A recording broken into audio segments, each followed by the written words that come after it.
Thank you all very much for being here, and Professor Michael Eric Dyson, who I'm sure all of you know from his writing in the New York Times, from his appearances on television.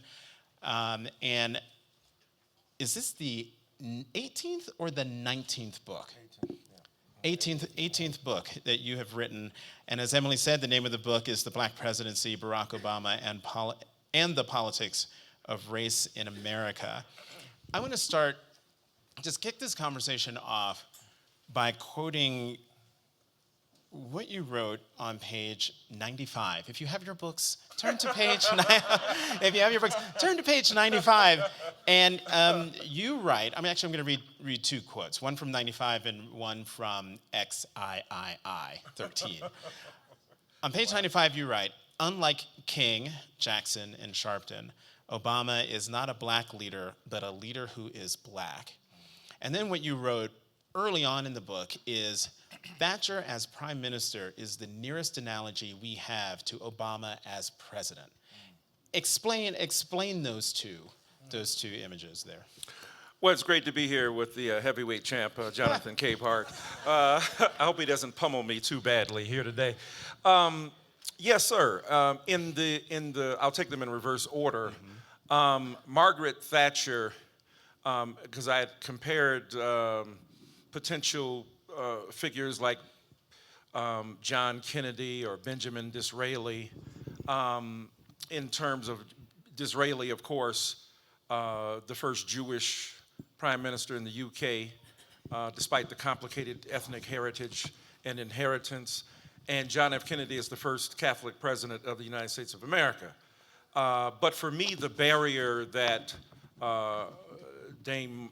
Margaret Thatcher shattered there was more akin to what Obama confronted in this country vis-a-vis race, and the gender barrier that she shattered, and the ability to then negotiate her way as a prime minister to become the Iron Lady of the UK was more closely akin to me than those other figures, even though I throw in Bill Clinton as well later on.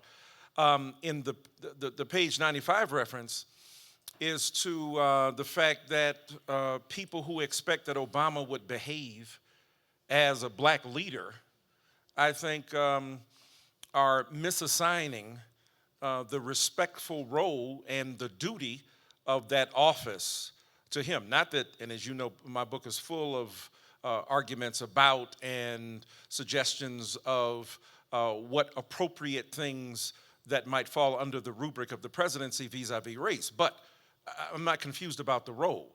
One is a civil rights leader. A black leader is a leader like Jesse Jackson or Al Sharpton and others whose primary obligation is to articulate the goals, aspirations, and grievances of a particular people and group. The president who is black, the leader who is black, means that his primary role is to exercise a legitimate authority as the president of the United States of America, and that his primary obligation is to address the citizens of the nation and not carry the obligation, burden, and, if you will, moral compulsions of a black leader. So just in that answer, I'm confused. I'm confused because of what, and I'll admit I have not finished the book. Okay. I admit that. I'll tell you how it ends. I'll tell you how it ends. Okay. But from everything that I've read so far, and particularly what you wrote in the New York Times, big front page Sunday Review. I mean, that's like killer placement. Yeah. But front page of the Sunday Review last weekend, even in reading that, it sort of heightened my confusion, because on the one hand, you just said not to confuse the roles. That as president of the United States, he has certain duties, and that they are separate and apart from Sharpton and Jesse Jackson and Martin Luther King. Yet throughout the book and that piece, you're hammering away at the president for not necessarily behaving, but at least carrying the message and the duties and the goals of those three men. Great So point. Look, help me out. no president before Obama was an African American. Now, you know, black people come up to you and say, hey, he's the sixth black president. I'm like, bruh, come on, we didn't know. And if we didn't know he was black, then he didn't get treated as black, he wasn't black. But that notwithstanding, no president before Obama was black, and yet all of them were called upon to address race. I don't know, LBJ, the most visible, alongside of Abraham Lincoln, they had obligations to address the issue of race. That's different than being a black leader. None of them are black leaders. They are the leaders of the American people, which includes African American people. So when I hold Obama to account, as I try to do in a balanced and principled critique, it is not predicated upon a confusion of roles. You know, Jesse Jackson and Al Sharpton are Moses. Barack Obama is Pharaoh. That's not a pejorative. I mean, as a job description. His job is to exercise, right, I'm not, hating on him.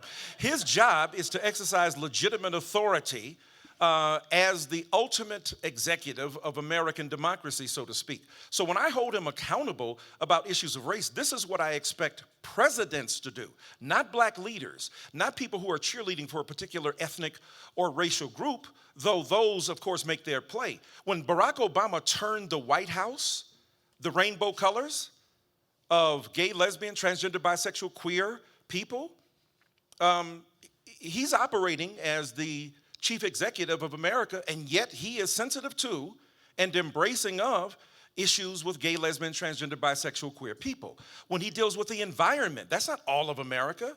Gay and lesbian people are not all of America, and yet he addresses them. All I'm asking, all I'm suggesting, all I'm really, at some level, really making an argument about is that me too, mister, don't neglect the legitimate exercise of authority for people who happen to be African American, who are also American citizens. And you know, in the piece on Sunday, and I think in the book, I don't know if you got that far where I talk about, no, I'm not being funny, I'm serious. Because this man right here is a fast speed. He'll finish his book before we even finish this conversation. So when Obama says, I'm not the president of Black America, like really, to me, which is more than minorly insulting, because are you presupposing that black people who pulled the lever and dimpled the Chad didn't understand that you were not the president of the NAACP, but that you were the president of the United States of America? Of course we know that you are the president of the United States of America, but you are, if you're not the president of Black America, which I agree he isn't, he is the president of Black Americans. We are citizens, after all, of this nation. And our needs should be addressed by the executive in the same way they have been addressed by, God knows LBJ, God knows Delano Franklin to a degree. We know Abraham Lincoln, even Richard Nixon vis-a-vis affirmative action, though he was using it to bust unions, still and legitimately had to address the issue of race. So I'm just asking that he address race like any other president. Okay, so on page XII, page 12, in the introduction, you write, Obama's presidency has defeated the post-racial myth, not with less blackness, but with more of it, though it is the kind of blackness that insinuates and signifies while hiding in plain sight. Now that to me, and I knew exactly what you were talking about, I thought it was a terrific quote, because yes, I agree. The president has been hiding in plain sight. So when you talk about the president being overt in his support for the LGBTQ community, but not being as overt with African Americans, I look at what he has done policy-wise that has a disproportionate impact and effect in a positive way on the African American community. Now, that's not enough. I mean, I wrote a piece a few years back where I said, some critics of the president won't be satisfied until he comes into the East Room wearing a dashiki and the black agenda spelled out. I read that. Clearly. I read that whole article. So, well, it was shorter than your book. I hope so. I hope so. So isn't there something to be said for, and this gets actually to my ultimate question, and that is the burden of the first. He's the first African American president.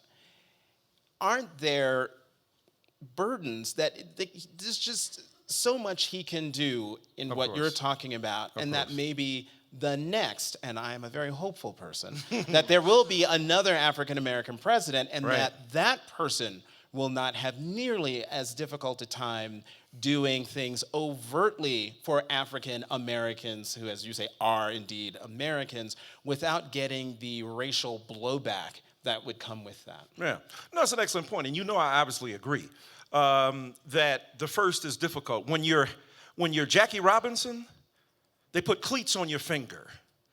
They call you a nigger. They disparage you. And the reason he was chosen is not because he was the best ball player, because he wasn't. Right behind him was Larry Doby, right? Roy Campanella closely following, Hank Aaron not too far in the distance, and the great Willie Mays, the say hey kid even behind. He was chosen because he was still an excellent ball player, Hall of Famer, where he is now, number 42, but he was chosen because he could take it. He could absorb the punishment and the pain. So as the great philosopher Grace Jones said, pull up to my bumper? I'm not sure how that. Let's get to the second part, in my long black limousine. No. Another statement the great Grace made was that I may not be perfect, but I'm perfect for you. Because it's always contingent and contextual. So Obama was perfectly made, so to speak. I tell white brothers and sisters, if you don't like this black man, ain't a black man been made, you gonna really dead. That's like, right? Let's just be real. I mean, that's central casting. Mama white, daddy African, you in Hawaii, you ain't in the hood, you been over to, Tahiti, wherever, Indonesia, hanging out. You went to Ivy League schools. I mean, you smoke dope and cocaine, but you still cool. I mean, the guy is phenomenal. I mean, in so many ways, right? So when you hear me, and I've known him since '92. Look, we were campaigning in Cincinnati, and my better half was campaigning for the next president of the United States now, Hillary Clinton, and thank you. And if you get books, you're getting them signed first. And so, it was pretty ferocious up in that crib. And so one day Obama says, Michael, come here. He says, he tells the photographer, come on, he says, take this picture. He says, and he gives it a peace sign. He says, now send this to your wife and show her what a real one looks like. I mean, love the guy, just a shit-talking black man. I wish we could see more of that. I mean, it would be great. So you're not talking to a person who doesn't understand that Barack Obama is the first and that there is a thin line to walk. In fact, thin is too wide. It's thinner than that. I understand the precipice upon which he steps. I understand the incredible negotiation he has to make. So you're not speaking to somebody who's a hater. However, in light of that, a couple of things I think have to be said. Yes, he is the first, to be sure. But Obama has consistently said, don't treat me like any other president. I want to be treated like well, if that's the case, every other president has to deal with race. You can't be exempt. That's number one. Number two, because what it would suggest is something that somebody else, what it would suggest is, well, really, the payoff has been symbolic for a black presidency for African-American people, because you and I, when you get to that part of my book where I actually break down, when I break down the statistics, I do in-depth analysis, empirical verification of arguments about how black people really haven't fared as well under Obama and his presidency. I know his argument is a rising tide lifts all boats. I know because I was in the East Room, I directly in the Rockefeller Room, he and I had a tete-a-tete about it. And what I love about him, he's not nearly as thin-skinned as the people around him trying to protect him, right? That was striking to me. So I said to the president, I said, a rising tide lifts all boats, which is that philosophy. I said, sir, when you go to the emergency ward, you don't get medicine. If you have a hangnail, you get aspirin. If you've got diabetes, you get, insulin. And if you've got cancer, you get chemotherapy. I said to him literally, and he's a very open-minded man, I said, medicines like public policies are best when they are directed toward the ill they're meant to relieve. So I said, if it was already going to work that a rising tide lifts all boats, why did we need anything besides the Constitution or the Declaration of Independence or the Bill of Rights? It already said all men, but the civil rights movement had to prove that the universal was never sufficient. If the universal were sufficient, the civil rights movement wouldn't exist. The feminist movement wouldn't be necessary. Stonewall would not be, if you will, inscribed in our collective memory. So the universal articulates an ideal that has to be matched by concrete experience. I happen to believe philosophically differently than the president, and he understood. He says, look, this is where I'm going to be criticized, as you saw on Sunday, and when he told me in the White House, by African-American leaders for this targeted approach versus this universal. Now, number three, I think it's, extremely important to cut the man slack in many ways. The impossible job that none of us know, and to have the chutzpah and the insight and the courage to believe he could be the first black president. I mean, he had a thought that no black person has successfully carried through in the world. I will run the United States of America. A lot of brothers done said it. Oh yeah, that's I'm running that. Right. You got 5 votes, holla later. All right. This man had an idea that he carried forward and convinced America to elect him not once. I don't want to sound like LeBron. Not twice, but 3. Okay, 2 times, right? So it's an extraordinary figure. But let me say this by ending. But having said all that, then you can't have it both ways. Treat me like everybody else. Cool. We ask everybody else to deal with race. We can't exempt you because of an existential anxiety or because of your critical appreciation for your unique status and spot. Because what you're saying, what I started to say, is that some people said, we do better under a white president who could speak openly and honestly about race and wouldn't have racial anxieties than a first black person who is so cautious and careful of not looking as if he is hooking black people up through public policy that he then refuses to engage that. I think we have to be honest about the status he occupies, the role he has, the anxieties that attend that, what the obligations of his office are, and what it is legitimate to ask him as a citizen of the United States of America who happens to be black.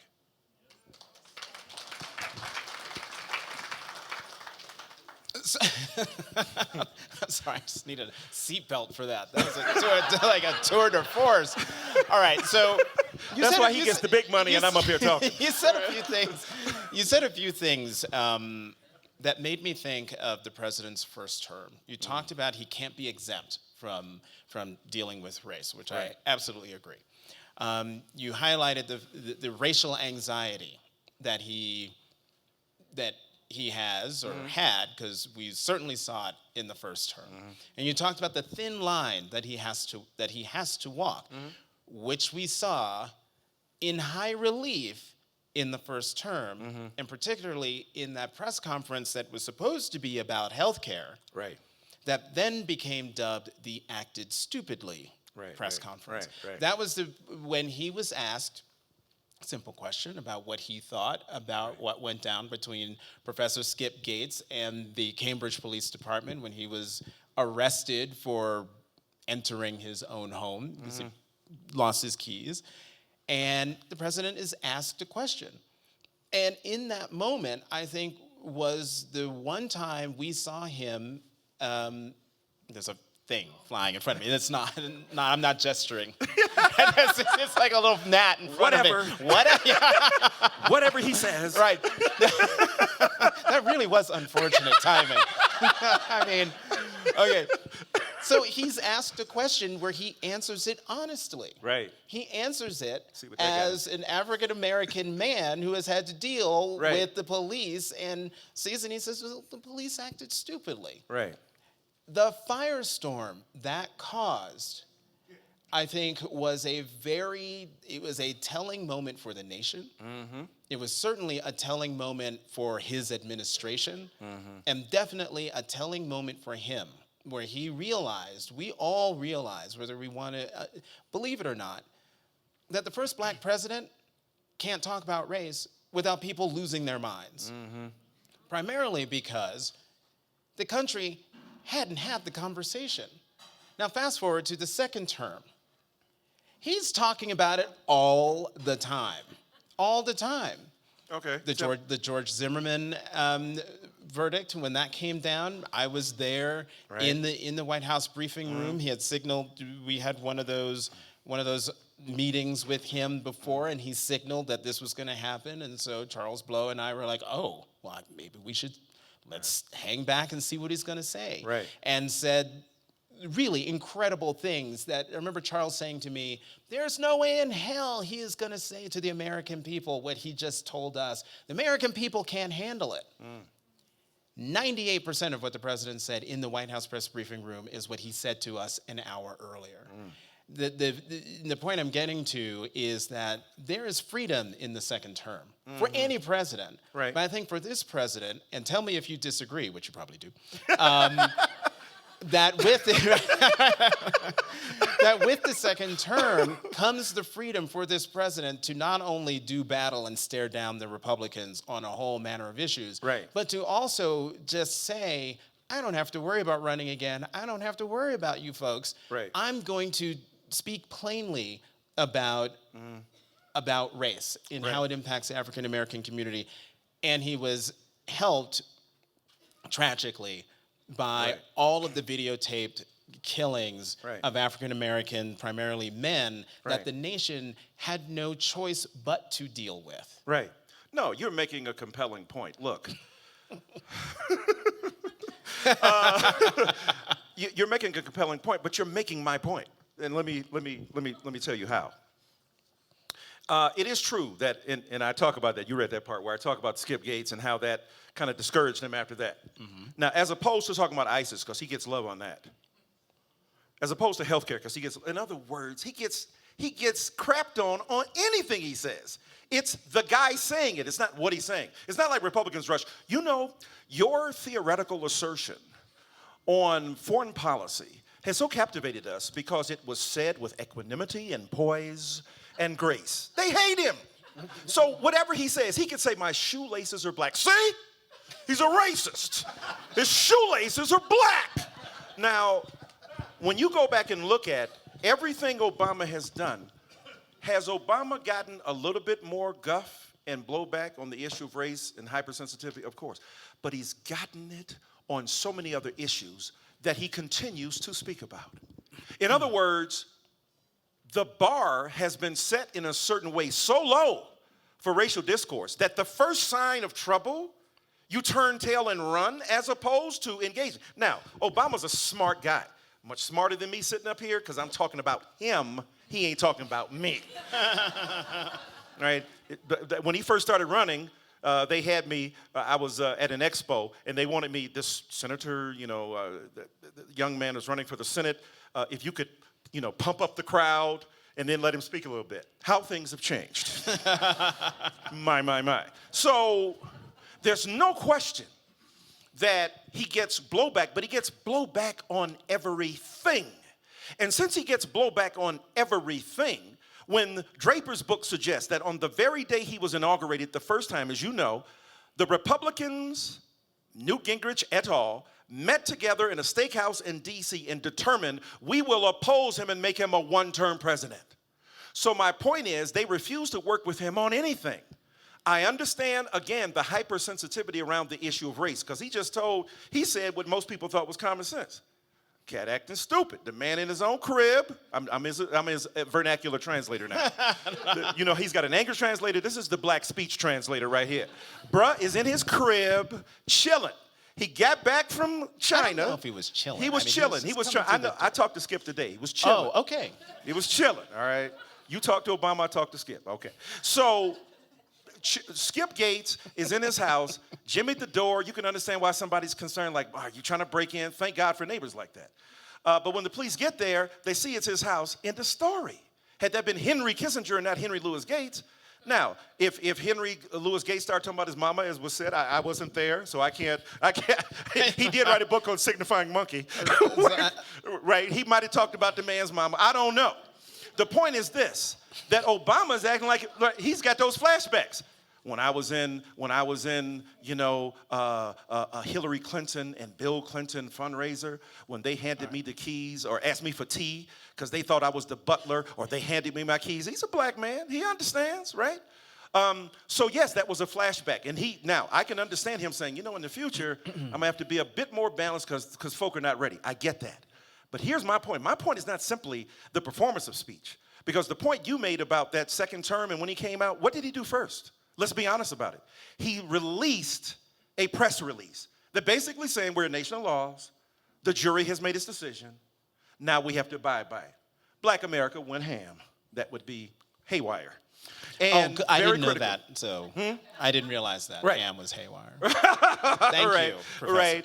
So they went, but the grief, the agony, the pain, there might have been some in home because of his daughters dealing with it at school and so on. So there was, in other words, there was pressure that encouraged the president to stand where he was. And you know what? I don't expect Obama to be unlike any other president. All presidents only act to the degree that they are coerced, cajoled, asked, or encouraged to do so.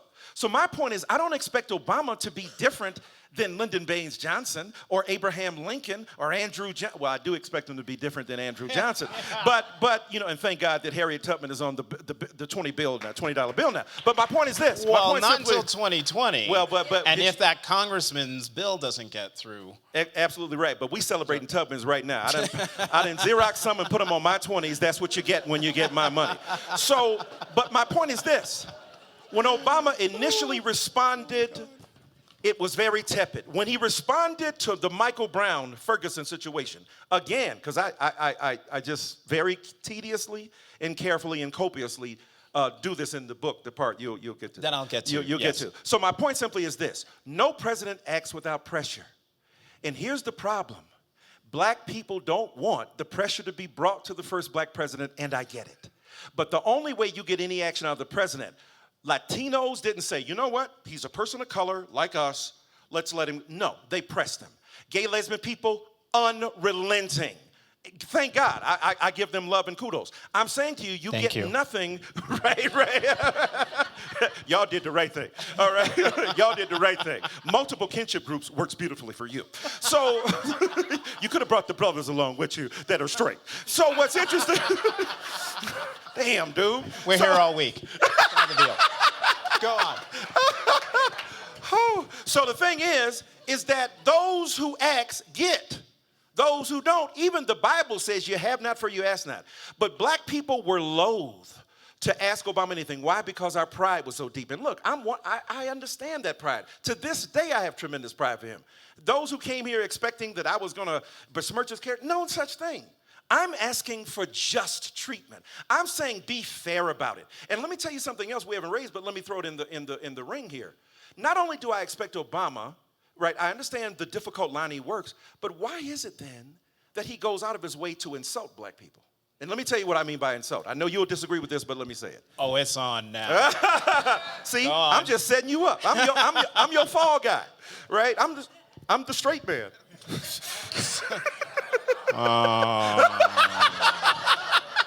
I'm setting you up for the jokes, bruh. So now Obama goes, as you know, to Morehouse College. And he goes to Barnard College. One is a specific clientele, women, other men, black men. Largely white women, but others. At the black college, he remonstrates morally against these people for some ostensible reason that they will deploy race as an excuse. He said as a child he used his blackness as a crutch. They're just trying to keep a brother down. That's what he said. And he said furthermore that in a global economy, you will not be able to appeal to the issue of race, and nobody wants to hear you complain about racism. It was a strikingly strident remark at a certain level. When he went to Barnard, he didn't tell those white women, you know what, nobody wants to hear about sexism.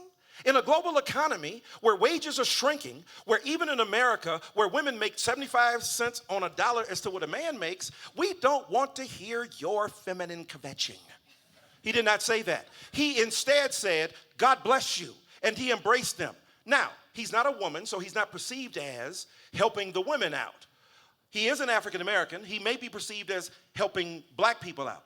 But there is a difference between going overboard to afford somebody an opportunity that is not justly theirs than in going out of your way to insult them. When he stood, and I was there at the speech, the 50th anniversary of the March on Washington, he gave, I wish you would let me read that passage, in the book where he gave a speech that was so dispiriting, basically blaming black people for the stalled racial progress and blaming black people for manipulating poverty to justify their refusal to rear their children. He went to the Congressional Black Caucus. I don't know if you were there that night or not. At the gala, I was there as well, where he told John Lewis and Maxine Waters and John Conyers and people who, when he was knee-high to a tadpole, were getting their skulls cracked, stop complaining. Take off your bedroom slippers and put on your marching boots. Sir, when you were not yet, they were marching in the street to make possible what you do. So my point is simply this. It's one thing to say, hey, I can't look like I'm hooking you up, because whether we think it's fair or not, we know why that can occur. Bet. But that's different than using the bully pulpit to ethically excoriate vulnerable people who cannot speak to you. That was Bill Cosby light, the Bill Cosby before. I just want to make that plain what I'm saying here. That, to me, was the kind of respectability politics at its worst that needs to be acknowledged, and Obama fit neatly into that. That's my beef with him, and I think it's a well-founded one. You probably disagree. Second in line, the book over here. All right. Look, I have a big problem with people who hurl out the "you're just playing respectability politics" pejorative at people. I don't do that. Who write about race, but from a perspective that they don't like. Right. Everyone is respectability politics if what they write about race is something they don't like. But I don't. When I listen to the president speaking at those same audiences, and I understand it comes to your ear, it rings in your ear as insulting, putting folks down. To me, it sounded like a black man coming home and speaking to the hopes, dreams, and aspirations of the people in that room, and giving them the moral courage to push harder. Now, these are hard things to talk about, and I think one of the reasons why people hate that he does that is because it's out in public. You know how many times I've had people, when I've written similar things, depending on whatever is happening in the news, that the number one complaint is not so much what I said or how I said it, it's that I said it in mixed company. I can't believe you said that. You aired our dirty laundry. Right. You did that in front of all those white people. And sometimes, like, you're asking the president to, like, go out there and champion black causes and issues and speak honestly. I mean, ultimately, you're asking him to speak honestly, and yet he speaks honestly. The only way that a black man can. And that's what I mean. Right. But only way Exactly. the black women. But you can't have it both ways. You can't have it both ways. You can't have it both ways. You can't say This begins our Q&A portion right. of the event. That brother right there. That's Thank what you for brothers starting do. us out. But let me tell you this. You can't have it both ways. You can't say he does what only a black man does. Bet. I get that. Then if he does what only a black man does, why are you mad when I expect him to do what a black man should do? Which is speak intelligently and articulately to the problems that prevail in African American communities, specifically if you're going to be wait a minute, what happened to I'm the president of everybody? You can't go to Morehouse conveniently and then speak to black people as black men, because you're confusing me. Now I don't know. Now you're giving me mixed messages. Are you a brother or ain't you? Because if you come to Morehouse and you're giving me broadsides and encomiums mixed up, but not to a great percentage, and you are then doing what let's be honest, you and I hear that in churches every Sunday. We hear it in the temple and mosque every Sunday, but it's in the temple and mosque in the church.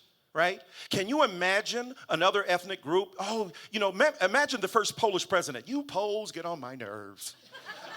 And you say, like, dude, say that, around the corner at the neighborhood soda club. Don't say that in a play. Wait, let me finish. So I'm saying to you cut me off. Well, but okay, I all right, just, all right. But you know. I want to respond to your point, Joachim. Let me respond directly. So when you say you hear respectability politics, I criticize Bill Cosby for saying the same thing. I criticize people who do this. Don't act like Obama is speaking to black people and not knowing. He's a smart guy, isn't he? I think he is. He knows white people are listening. He is speaking directly to white people. He's looking at black folk, but he's looking at white America. Let me tell you what I mean by that. When Jesse Jackson got upset, with President Obama for, as he said, speaking down to black people, we know in a black church, after all of that mess with his pastor, who happened to be my pastor, we were members of the same church at the same time, Jeremiah Wright, the last thing he wants to be heard in a black church doing is having anything that would be critical of white brothers and sisters and the like. So what does he do? On Father's Day, he goes and gives, again, a withering speech that he knows will be picked up by the broader white society. What will it say to them? I'm strong enough to take on my own. I can handle my own. It was his kind of sister soldier moment, the same way Bill Clinton signified to white suburban America at Jesse Jackson's headquarters there in Chicago. I am capable of remonstrating against this man. So my point is, Obama can't be both smart and dumb. If he's smart, he knows that white America is listening in. He doesn't have an all-black audience. The others who speak about black people, look, I teach at a well-known black school called Georgetown. And what's interesting is that in teaching there, I know what it means to speak in public in ways as I have done against homophobia, as I've done against anti-immigrant emotions and the like. My point is, it's not simply about doing it in public. I'm saying I basically have a public disagreement, and the president takes advantage of a black solidarity that he refused to represent, but at the same time depends upon to shield him from black critique. Why is it that he can critique black people in public and excoriate them, but those who attempt to do the same are discouraged or seen as haters? That confuses me. If it's good for the goose, it's good for the gander, and if it's good for the president to direct his attention, morally speaking, in a critical fashion toward those vulnerable populations, it is just as right for those black people to speak back, those who disagree with the president, and express themselves such. I'm just very confused by the double standard. And speaking of confused, so you remember my first question? How I'm confused? This answer and what he just said sort of exemplifies why I am confused by what you have here in the book, what you had in, which is a distillation of the book on the New York Times. In all of those speeches that he gave, if he was so insulting all of those black people, looking at black people but talking to white America, he was talking to black America too. And in every one of those speeches, there were applause, Of course. amen. Of course. All of that. So you cannot say that he is not speaking for a huge portion of African Americans when what you say is excoriating and what I say is giving folks the moral authority of the President of the United States to whoop some asses into shape that need to be whooped. Now you're confusing me. Wait a minute. Now you're confusing me. I thought you said he was the president of everybody. He is the president of everybody. Wait a minute. Where is the white ass whipping then? It's there. Where is it? It's there. Oh, let me hear the speech. Where's the speech where he went? Caucasian America? Miley Cyrus is leading you down a bad path. Your moral reprobation needs to, you know why you can't? Let me tell you the one time he did it. At a Tony fundraiser before he became president in San Francisco. You know what he said? This is the closest he got to whipping some white ass. Y'all be getting mad and get them guns, and y'all get that Jesus juice in you. Okay, that was Michael Jackson. You get Jesus, you cling to your guns. That was the closest thing. And you know what white people did? They beat his ass down. and they let him know in no uncertain terms, you will never. Why? Because there was a firestorm of controversy. Obama is an elitist. Obama is condescending. Obama is trying to remonstrate morally against these white folk. He never again began to articulate a viewpoint. So when you tell me, I'm confused. If you tell me that Obama is not the black president, but the president who happens to be black, like I said, and therefore he can't have it both ways. He can't go whip some ass of Jamal, but Jimmy over here is scot-free. And Jimmy doing more drugs than Jamal. Right? So my point is, I've never seen him beat up on any group except his own. Now, here's common sense, what it tells you. Of course, you can always say things to your own group that others outside can't. I get that. But if you exceed to that, then you're admitting that there are certain peculiar, specific responsibilities that attach to being part of that group. You have the privilege to speak to them in a way that nobody else has, but you have an equal responsibility to articulate their grievances as well. So I'm the one who's confused. I don't get it. If he can go to Morehouse to whip some black ass, he's got to also defend that black ass when it's appropriate in your terms. Such as he did in the White House briefing room, such as he's been doing. Again, not to your liking. It's not but to my liking. It's not an well, individual in the frequency, liking. it sounds like you want him to come down from the private residence every day. And that's not what I want. You're misrepresenting me. That's not what I want. So I'm saying, look, did you look at the LBJ speech at Howard University? Let me just say this.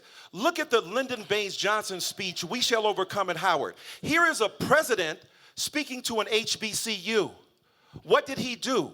He outlined an incredible, if you will, agenda that directed itself to the specific needs of a community of Americans who happened to be African American, and he saw in their status a reflection of the needs, goals, and aspirations of democracy. So all I'm asking is that I'm not saying that President Obama has to come out speaking Rafiki Wakuumba and every day wearing a dashiki. I don't expect that. He's already doing what no black man has ever done before. Or he does what so many others do, but his is extra. He's living in public housing. Already he's a black man in that sense, right? But at the same but you can't get that on Section 8. Don't put that down. 1600 Pennsylvania Avenue. So my point is simply this. Don't dismiss a legitimate critique as I'm just a disgruntled person who wants them. I'm saying I'm pointing out serious logistical, logical contradictions, empirically verifying the inability of this president specifically to address these issues like all other presidents do, and caught in a contradiction of both having his cake and eating it too. Not wanting to represent the very people he wants to have the opportunity to remonstrate against. So I'm just saying I find that interesting in contradiction, even though I still love him and even though I support him. I don't think it's wrong for us to point out, to me, those essential contradictions. Unless you've been like stunned into silence, let's go to questions and answers. Oh, we do have mics. Oh, we have mics on either side. This is great, so I don't have to act like Oprah. So you get a car. You get a car. You get a car. Check under your seats. Right behind you, the woman with the scarf. Right behind her. There. Thank you for standing up. Remember, we only have 15 minutes. Keep your questions short. Make sure they're questions, not speeches. I will cut you off. I don't mean to be rude, but I'll have to be. Since Obama is the first black president, there are no rules for him. I'm puzzled. Why can't he have it both ways? Why can't he speak to the country as the president and then be a bro at Morehouse? What's the problem with that? I'm with you on that. So you're not. No, you're I am, not. but wait a minute. Do you agree also that he should also represent the interests as citizens of black people? That's apples and oranges. Wait a minute. But wait a minute. You said he should be a bro. I want him to be a bro. Why can't he talk to black America as a black man?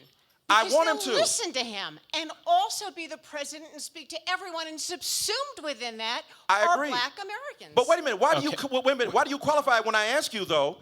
Part of what it means to be a bro is to tell white folk, hey, you know what? That hurts. Part of what it means to be a bro is to tell the truth. Is to tell a difficult truth. So if you 100%. Well, then we're on the same page then.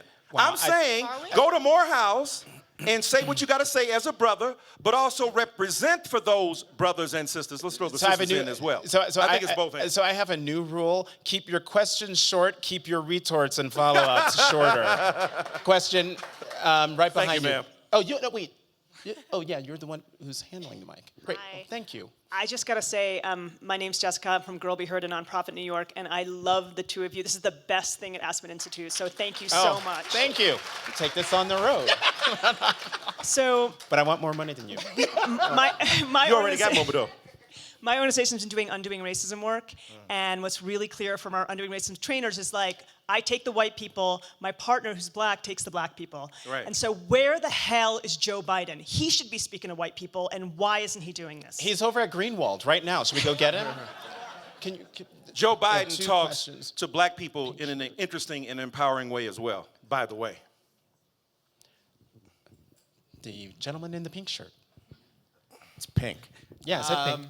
I want to say something that's not a question. I wanted to say, Jonathan, you did Quickly. an amazing job this morning with Oh, Loretta thank you. Lynch.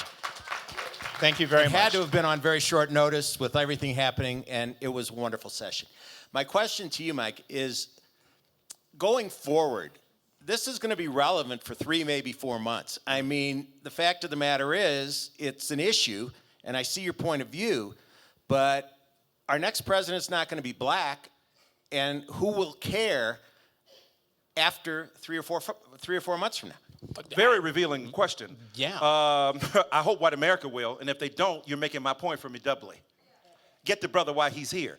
Hillary Clinton will do more for black people than Barack Obama probably could ever imagine. I wrote a piece in the New Republic called Yes, She Can, why Hillary Clinton will do more for black people than Obama. So don't get mad at me when I say that the white, not you, that's a rhetorical gesture of a black preacher. You! Hillary Clinton has more latitude and more privilege but that is one of the points, to behave in public in a way that permits her to be able to do things that Obama couldn't. Obama doesn't have the latitude to act in a psychological and emotional fashion to exhibit his blackness in a way that Bill Clinton did. He could play, now he could rock the news with Jimmy Fallon, but he can't play no saxophone with Arsenio. So there are limits in what he can do. I think Hillary Clinton will be more specific about public policy and enable black people to get more out of the deal than a symbolic president as Barack Obama, even though that was extremely important. Okay, we've got 2 people who have mics, and we've got 10 minutes left. Wait, I'm sorry, Mrs. Butcher, 1 second. Then you're next. So I haven't read the book, so maybe this is in the book. Oh, you make me look better.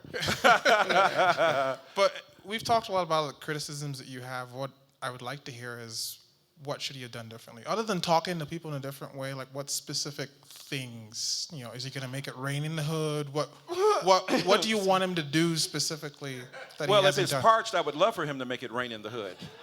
But since that's a metaphor drawn from the strip club, I think that would be problematic.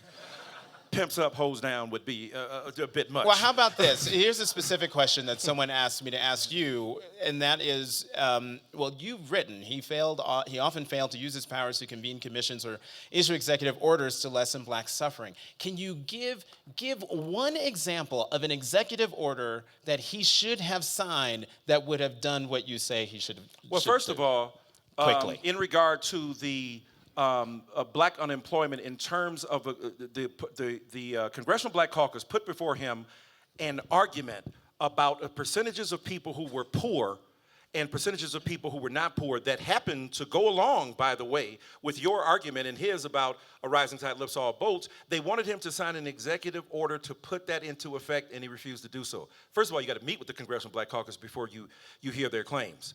Secondly, that would be defined as shade. Well, and the sun was shining.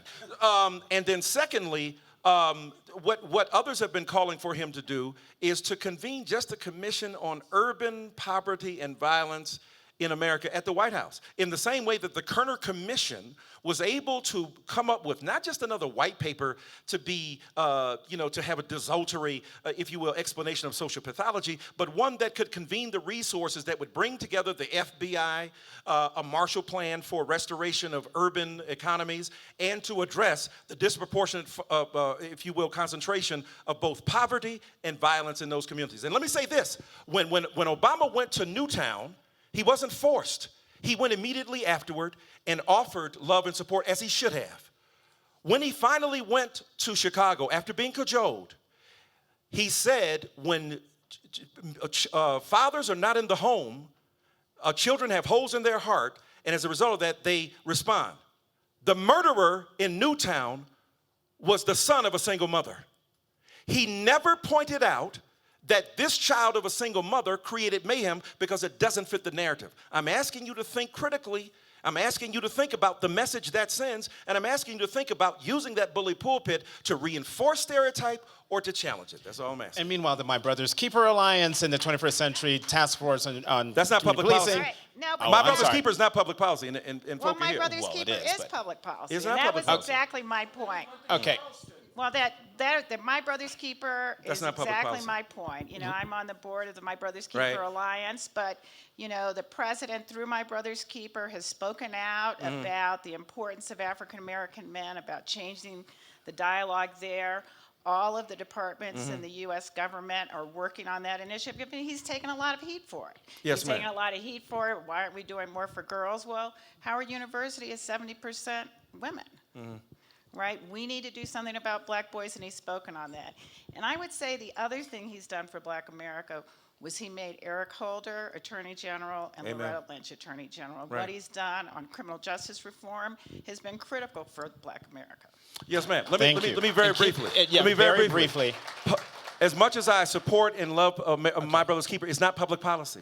Public policy is the application of policies directed toward the amelioration and restoration. That is a partnership between private and public corporations and businesses and the like, which is extremely important, but that's something he can do once he leaves office. In terms of Eric Holder, you're absolutely right. And had he maybe 5-6 years earlier, when Eric Holder was articulating what Obama is articulating now, it might have made a significant and substantive difference, and he's targeted a very small population, nonviolent drug offenders as opposed to other populations. I don't have enough time to say that now, but I agree with you. It's just that we needed that a bit earlier, and it would have made a significant difference. I want to apologize for my very active air traffic controlling up here. I'm really sorry. Real fast questions. I have a question here, there, and then you here in the black in the third row with the fabulous. You've got to I give think him there's a great bun. credit for what he Real did in quick. Charleston. I can't hear you. You have to give him great credit for what he did in My Charleston. whole last chapter is on Charleston. I mean, it's showing up. amazing. I say that. The name of it is Amazing Grace. Okay. Right? That's the name of the chapter. It was question it here. was We have 5 President minutes left. Obama is still very young. Maybe we can say something about what your hopes are for what he will do going forward. Yes, ma'am. Well, now, what's interesting, had you been at this panel, the panel that was in this room on two mornings ago, I was completely defending Obama against Brother Haas and others. So it depends on the company I'm keeping. I just have the privilege here to say this. I think, look, he's an extremely young man. Well, he'll be, 55? When he gets out, I hope he makes a ton of money. I hope he makes goo-gobs of money. I hope he makes so much money that we can't count it for the rest of our lives, because he and Michelle have made extraordinary sacrifices, and I think he deserves it. Number 2, I think he will continue to do My Brother's Keeper, which is extraordinary. I think he will continue to reach out and show that his community organizing roots have been re-engaged, and I think he will be a tremendous force for good, and along with his wife, to make significant differences. I love him, and I love his wife. My questions and requests are predicated upon understanding what you do while you're in the White House in the few months you have left. My Brother's Keeper is great. He can do that once he leaves. Public policy and the reorganization of the logic of democracy, that's what you have at your hand right now. And the last question. Jonathan, I'm Blanca O'Leary. I live here in Aspen.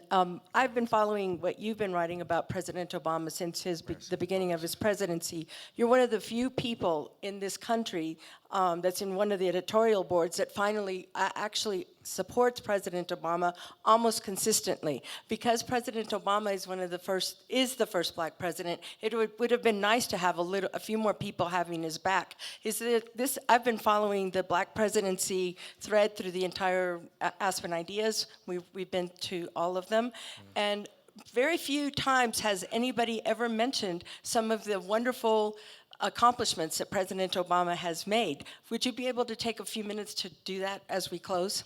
Wow. So look, I've been saying to people, I want to answer that too. of course you do. I want to answer that too. It's the preacher in you. I want to answer that too.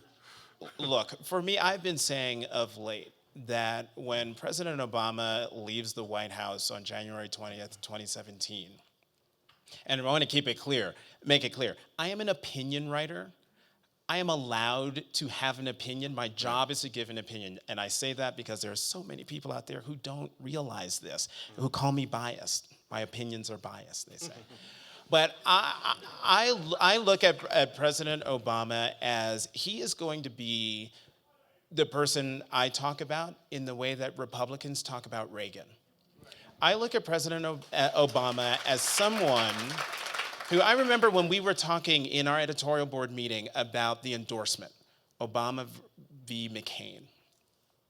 And it got to me, and I said, you have to understand that for me, watching Senator Obama run for president, how he's doing it reflects how I and my other African-American friends, especially those professional, how we lead our lives every day. He represents a whole lot more to me than just being the first black president. To me, I see myself in him.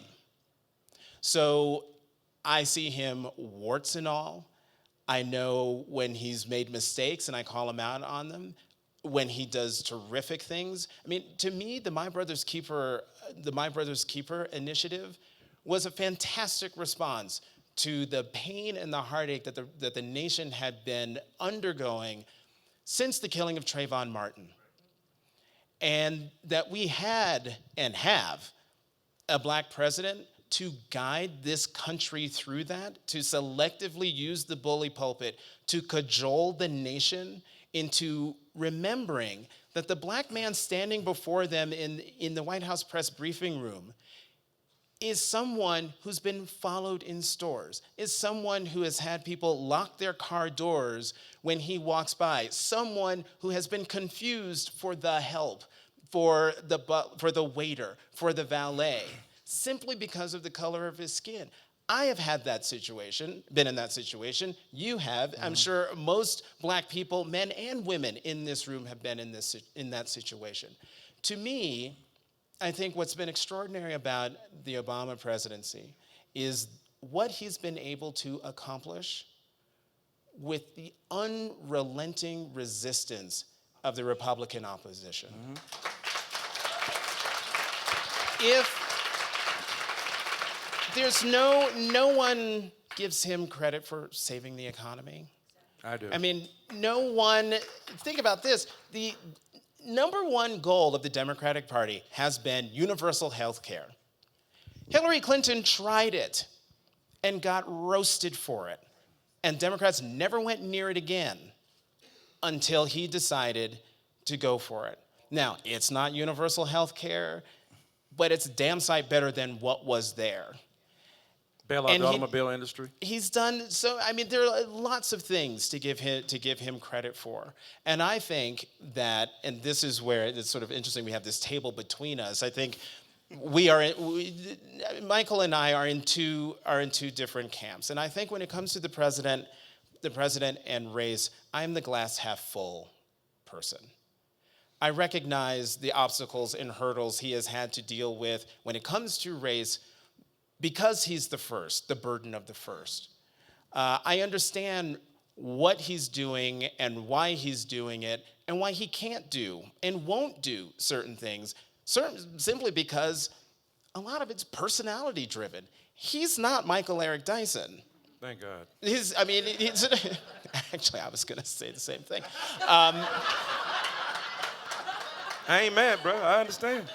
So, I mean, I'm rambling on a bit, but I mean, maybe it's the nostalgia in me realizing that this extraordinary time in our history is about to come to an end. And that I think the fact that you can write this book, The Black President, that we can actually now have conversations on race. Imagine what our conversation on race would be like today. One, had Barack Obama not been elected president, but two, had we had all of the things happening from Trayvon Martin to Walter Scott, to a certain extent Michael Brown, to Eric Garner, to all of the black men, Sandra Bland. With each one of those incidents, the American people understood and heard what African Americans had been saying for generations. And because the President of the United States is black, it rang even more true.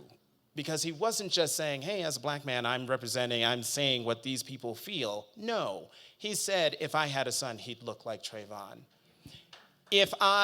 34 years ago, I would have been Trayvon.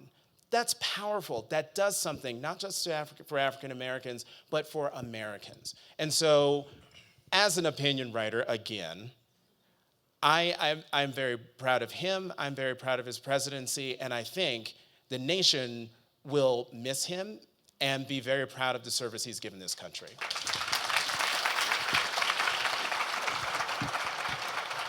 I mean, in many ways, the great misfortune is the inability to distinguish principled critique from hating, from being in a camp where it's the glass half full, half empty. Optimism is critical. Reinhold Niebuhr talked about hope as a greater value than optimism. Optimism is predicated upon the ability to project what the potential outcome would be. Hope is hope against evidence. And so in that sense, I think, look, I don't want to cry in my beer to say, oh, it's so hard to be a critic of the first black president, who I think is an extraordinary figure. But when I call him on stuff that anybody else would be called on, all of a sudden the very racial solidarity that he has spurned and eschewed now comes to his advantage. And he ain't dumb. He's very smart. When I was in the White House and we were having a debate about the criticism, and he said, look, I can go into most black communities right now and get 92%. And then he said, if I take Michelle, 97.